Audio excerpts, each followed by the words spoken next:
James came to Eumundi to visit his mother's brother, Harry Taylor. Jimmy was at the right age to get involved in all the local things.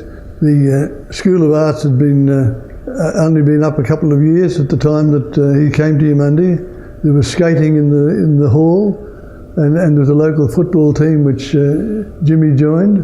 Ruby was only 15 when she met up with Jimmy Rubenach. He'd been a striker at George Adams' blacksmithing, and so they had quite an affair, and they wanted to get married.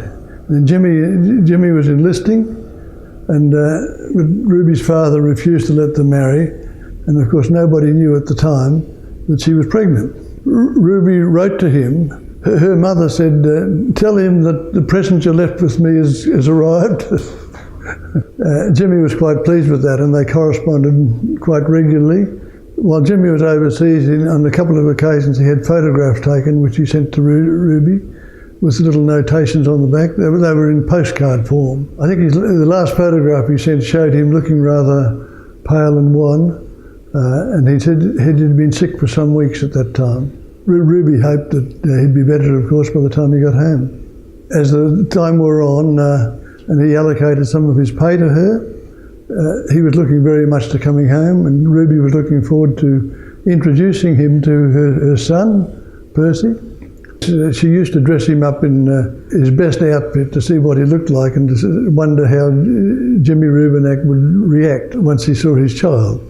But that wasn't to be, because on the way home from the war, Jimmy contracted tuberculosis, and he died on the ship Karula just outside Perth on the way home. We don't really know how Ruby learned of the death, but obviously she was shattered by this.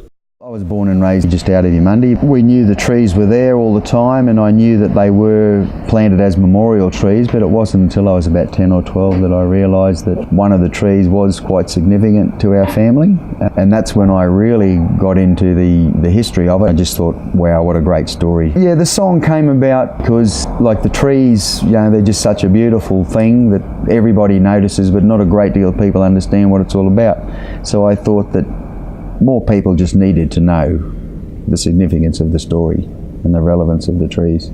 I'd like people to have a listen to the song and listen to the lyric and just understand what all those people did do and what they lost and what we gained. They planted beautiful trees in Eumundi to honor our fallen young men, rising so high into the sky. You'll notice them as you pass by.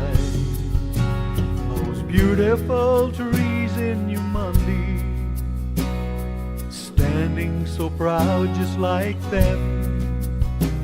Oh, personal meanings, emotional feelings, you'll either smile